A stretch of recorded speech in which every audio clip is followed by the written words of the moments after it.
नमस्कार, मैं हूं आपके साथ प्रदीप आजाद और इस खास पेशकश में आपका स्वागत है। राजस्थान की राजनीति इस वक्त क्या कहती है? दरअसल पिछले कुछ दिनों में राजस्थान में जो कुछ हुआ, और अगर हाल ही की बात करें तो हाल ही में जिस तरीके से सरकार को एक बार बैकफुट पर आना पड़ा, और वजह उसकी क्या रही? एक आईपीएस अधिकारी की जो एक ऑर्डर जो निकला था एंटी करप्शन ब्यूरो का, उसकी वजह से यहां सरकार ने, राजस्थान के मुखिया ने वाकई खुद इस चीज को शायद सोचा है, माना है कि जो जानकारियां उन्हें दी गई थी शायद वो ठीक नहीं थी, और उसी वजह से उनका बयान भी एक तरीके से झूठा साबित हो गया।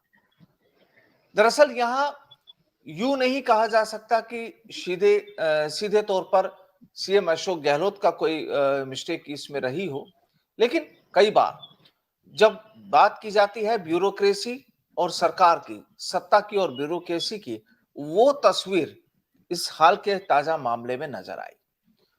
लेकिन अब एक तरफ यहां पर राजस्थान में 188 ब्लॉक अध्यक्षों का नामों का ऐलान कर दिया गया, कुल 400 ब्लॉक अध्यक्ष में से तो लगभग लगभग 50 से कुछ परसेंट कम ब्लॉक अध्यक्ष बन चुके हैं। चुनावी तैयारियां लगातार जारी हैं, इसी साल चुनाव है, और जाहिर सी बात है कि जो बजट आने वाला है, जो चुनावी बजट आने वाला है, सरकार वहां भी हो सकता है कि कई नई चीजें और कई लुभावने वायदे यहां पर कर सकती है। लेकिन राजस्थान में पिछले दिनों से जो लगातार एक माहौल बन रहा था कि आखिर अशोक गहलोत वर्सेस सचिन पायलट का जो मसला यहां पर जो चल रहा है, आखिर उसका क्या हुआ? क्योंकि अब तो चुनाव भी करीब है और नया साल भी शुरू हो चुका है, धीरे धीरे वक्त गुजर रहा है, लेकिन अभी तक कुछ नहीं। तो राजस्थान की आम आवाम और राजस्थान के कई कार्यकर्ता और लीडर्स इसी बात का इंतजार कर रहे हैं कि आखिर आला कमान राजस्थान में भी 17-18 दिन गुजार कर निकल गए। भारत जोड़ो यात्रा भी यहां से निकली, राहुल गांधी आए, मल्लिकार्जुन खड़गे ने भी यहां पर दौरा किया, तमाम चीजें रही, लेकिन क्या हुआ? आज इसी मुद्दे पर चर्चा होगी, और चर्चा के लिए हमारे साथ मौजूद हैं पीसीसी के पूर्व सचिव, वरिष्ठ कांग्रेसी नेता सुशील आसोपा जी। सर, आपका बहुत बहुत स्वागत है हमारे साथ जुड़ने के लिए आसोपा साहब। और जानना चाहेंगे कि अगर थोड़ा सा राजस्थान की राजनीति के हालचाल कैसे चल रहे हैं, आपके नजरिए से कुछ बताइए। देखिए, आपने जो अपनी भूमिका में जो बातें कही हैं वो बड़ी महत्वपूर्ण है। पिछले हफ्ते में जो ये एंटी करप्शन ब्यूरो का जो आदेश जारी हुआ, उससे सरकार की बड़ी किरकिरी हुई है, इसमें कोई दो राय नहीं है। और सरकार ने स्वयं माना है कि किरकिरी इसलिए हुई है कि उसको वापस लेना पड़ा। जी, मुझे याद आता है वसुंधरा राजे जी का जमाना, जब उन्होंने भी एक ऑर्डिनेंस लाई थी। वो ये तो आदेश था, वो ऑर्डिनेंस लाई थी पत्रकारों को भ्रष्टाचार के मामलों को अखबार में छापने से रोकने के लिए, कि भाई ये भ्रष्टाचार के मामले जो है बिना वेरिफिकेशन अखबार में छापते हो, और ये सब आपको याद होगा। तो ये भी कुछ कुछ वैसा ही था। वो चुनाव से थोड़ा 1 साल 1.25 साल पहले था, ये चुनाव से 8-10 महीने पहले है। तो ये सिमिली हिस्ट्री रिपीटिंग इटसेल्फ, इससे इतिहास खुद को दोहरा रहा है। मैं समझता हूँ भ्रष्टाचार को संरक्षण एक लेश मात्र भी होना नहीं चाहिए, और खास तौर से उस पार्टी के द्वारा जिस पार्टी की चेयरपर्सन सोनिया गांधी जी की प्रेरणा से सूचना का अधिकार इस देश की जनता को मिला, प्रदेश की जनता को मिला। और आप ये कहना चाह रहे हो कि जनता को ये सूचना न मिले कि रंगे हाथों कौन पकड़ा गया। जब रंगे हाथों पकड़ा जाने वाला व्यक्ति, उसका सब कॉल रिकॉर्ड होता है, वेरिफिकेशन होता है, उसने किस काम के लिए रिश्वत मांगी, कितने लाख रुपए या कितने 100 रुपए या कितने हजार रुपए मांगी, और फिर वो पैसे आप खुद देते हो शिकायतकर्ता को, एसीडी देती है, और फिर वो पैसे ही आप वापस बरामद करते हो। तो उसके बाद दो सरकारी गवाह भी होते हैं, दो सरकारी गवाह भी होते हैं, और फिर वो उसको जमानत हो जाती है।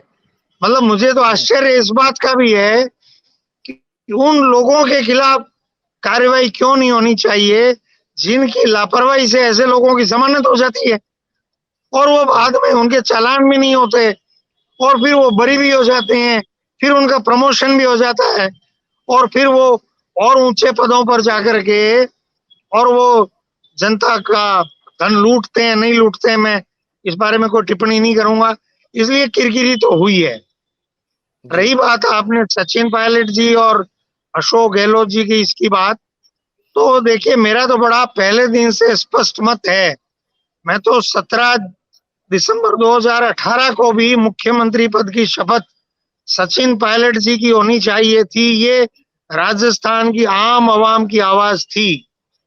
आलाकमान ने निर्णय किया, चल रही है सरकार, चलने दीजिए। अगर आलाकमान फिर भी चलते रहने देना चाहता है तो आलाकमान दिसंबर 2023 में भी परिणाम देख लेगा। कोई इसमें किंतु परंतु है नहीं। मुझे तो कोई शक शुबा है नहीं कि अशोक गहलोत जी अगर मुख्यमंत्री रहे तो आप बजट ले आइए, बजट के पिताजी ले आइए, बजट के दादाजी ले आइए। जनता का पैसा है, आप अपने मुखारबिंद से ये कर दिया वो कर दिया करते रहिए। जनता तो साफ चेहरों पे वोट देती है, मानो या मत मानो। नेहरू जी के चेहरे पे वोट आते थे, इंदिरा जी के चेहरे पे वोट आए, इंदिरा जी के ही चेहरे पे वोट गए भी 77 में, और जयप्रकाश नारायण के चेहरे पे वोट आए। 80 में इंदिरा जी के चेहरे पे वोट आए, 84 में राजीव जी के चेहरे पे वोट आए और 89 में वीपी सिंह के चेहरे पे वोट आए। आए तो आए, 91 में राजीव जी की शहादत हो गई, उनकी हत्या हो गई, नहीं तो उनके चेहरे पे सरकार चाहे वो अल्पमत की आती आती। वाजपेयी के चेहरे पे आए, सोनिया जी के चेहरे पे आए आए साहब। वैसे ही 2018 में पायलट साहब के चेहरे पे आप आए। अब आप चुनाव के आखिरी साल में विधायकों को झोली में डाल करके घूमते रहिए। ये विधायक कौन से जीतने वाले हैं? इनमें से 80% नहीं जीतेंगे। और मैं तो कहता हूं कि परीक्षण करके देख लीजिए। वो 200 टिकटें जो आपने दी थी, वो 200 की 200 टिकटें वापस दे दीजिए। 4 साल से महाराजा बने हुए हमारे विधायक और हारे हुए प्रत्याशी, दीजिए 200 को 200, फिर देखिए तमाशा जनता आपको कहां पहुंचाती है। लेकिन अशोक गहलोत साहब ने तो ये कह दिया कि वो अभी रिटायर नहीं होने वाले हैं, क्योंकि रिटायर हो जाएंगे तो बीमार हो जाएंगे, घर बैठ जाएंगे। तो ऐसा है साहब, किसी के बीमार होने से रोकने के लिए कोई रिटायरमेंट आगे पीछे होता नहीं होता है। रिटायरमेंट तो जनता देती है या भगवान देते हैं। तो उनका आशय तो शायद यही है ना, उनका कहने का मतलब तो शायद यही हो सकता है कि भाई अभी रिटायरमेंट की जब कोई इच्छा नहीं है, रिटायरमेंट नहीं लेना चाहते हैं, तो जाहिर सी बात है कि लगातार शासन भी करना है और सरकार को रिपीट भी कराना है।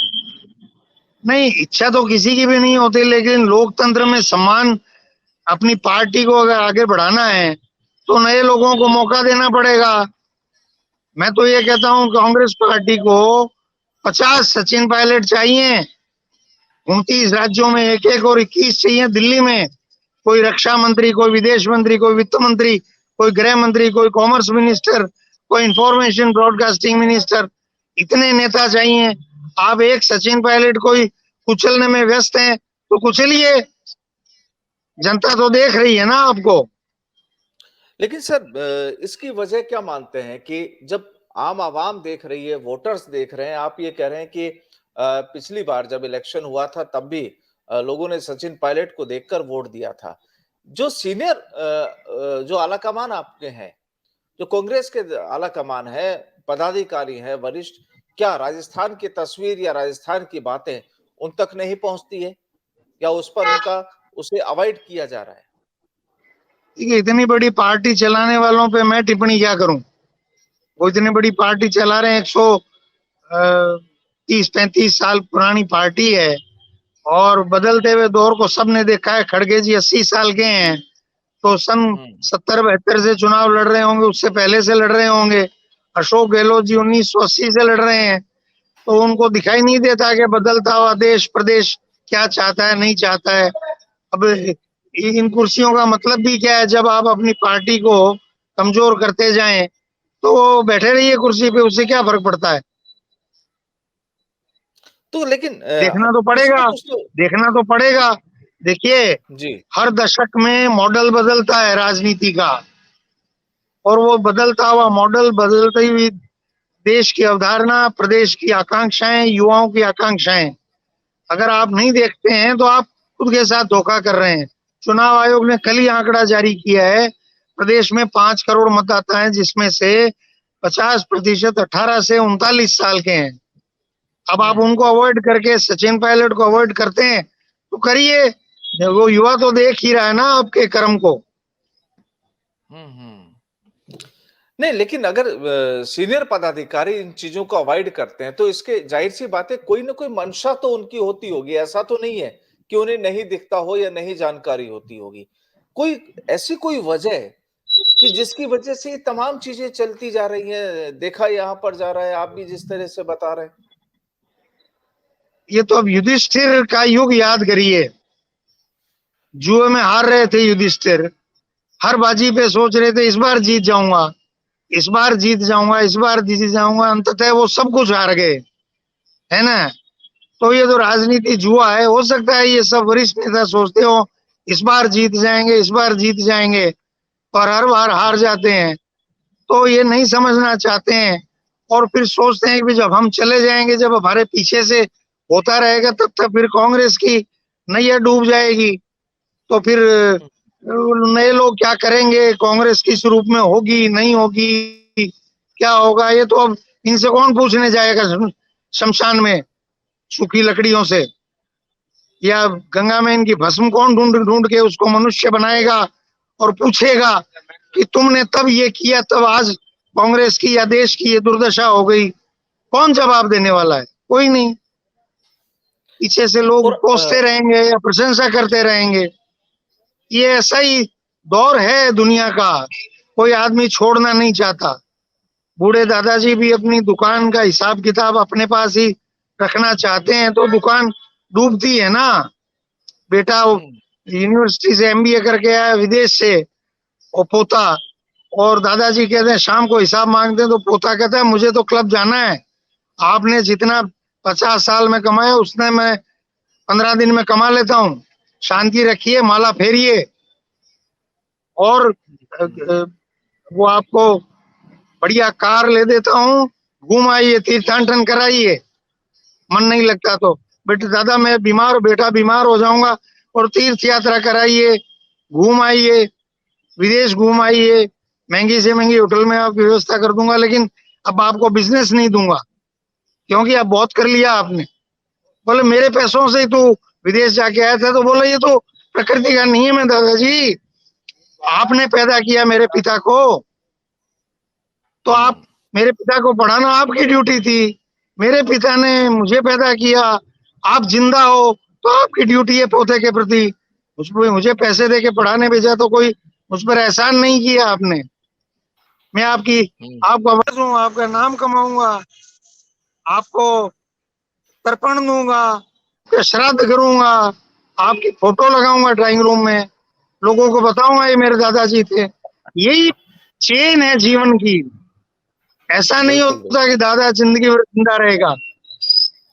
तो क्या और लगता फिर है कि अगर गहलोत साहब ने तो कहा है ना कि मैं कॉन्स्टिट्यूशन क्लब बना रहा हूं, तो तैयार हो रहा है ना, लीजिए रिटायरमेंट, छोड़िए सत्ता, और कॉन्स्टिट्यूशन क्लब में बैठ के मारिए गप्पे उन पुराने पत्रकारों के साथ जिनको आपने पनपाए, वो भी बूढ़े हो गए हैं। उनमें से कई तो बियर पीते हैं, वो बियर पिएंगे, आप चाय पीजिएगा, परेशानी क्या है? नयों को देना नहीं है, क्यों? नए नेता पनपने नहीं देंगे, क्यों? कांग्रेस ने 30 मुख्यमंत्री युवा दिए हैं, आज कांग्रेस को क्या हो गया? चलेगा कैसे? कितने साल चलेगा? अच्छा, क्या लगता है कि अगर क्या लगता है कि चुनाव से पहले अगर कोई जिम्मेदारी सचिन पायलट को राजस्थान में दे दी जाती है तो क्या माना जाए कि यहाँ पर कांग्रेस मजबूत होकर निकल सकती है? उम्मीद है? सचिन पायलट जी को अगर मुख्यमंत्री बनाया जाता है, वो भी अभी, तो वे पासा पलट सकते हैं।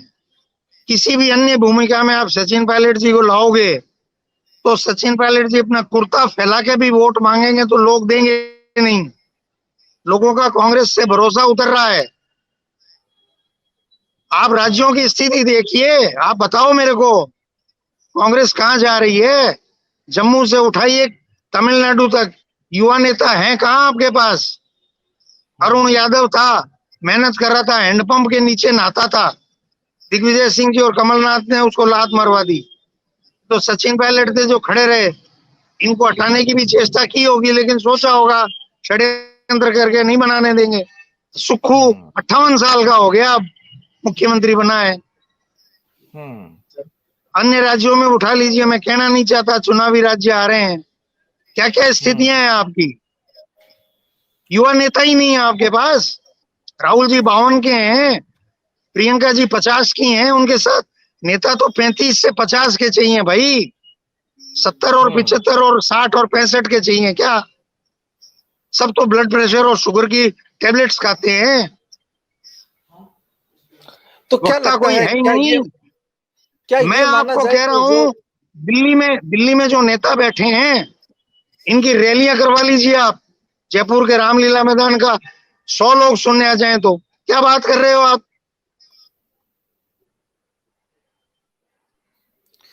तो क्या ये लगता है कि जो कांग्रेस का जो शीर्ष नेतृत्व है वो नहीं चाहता कि यूथ आगे आए?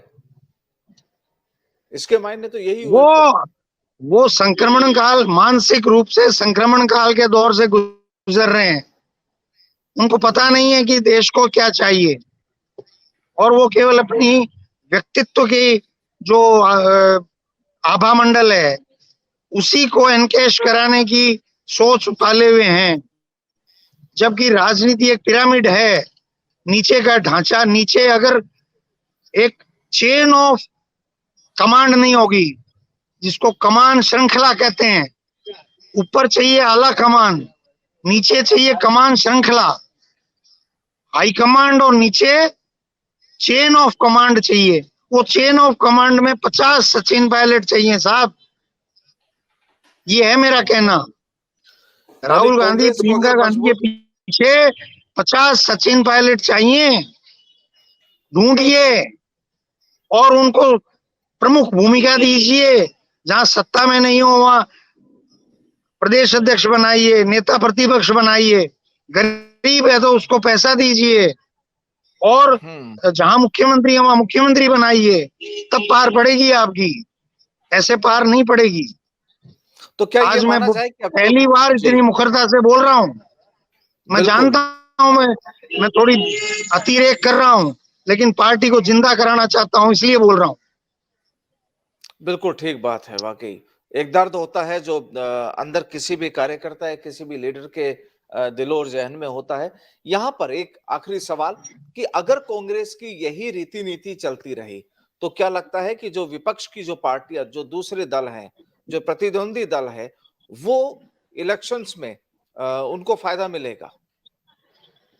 इस बारे में मैं टिप्पणी नहीं करूंगा, माफी चाहता हूं, क्योंकि जो 2024 के चुनाव है उससे पहले 9 राज्यों में चुनाव है, और इन 9 राज्यों में 116 लोकसभा सीटें हैं, और एक गुजरात जो राज्य अभी चुनाव हो गए उसको मिलाएं तो 142 सीटें हैं, जहां कांग्रेस वर्सेस बीजेपी की कोई कई स्थिति है।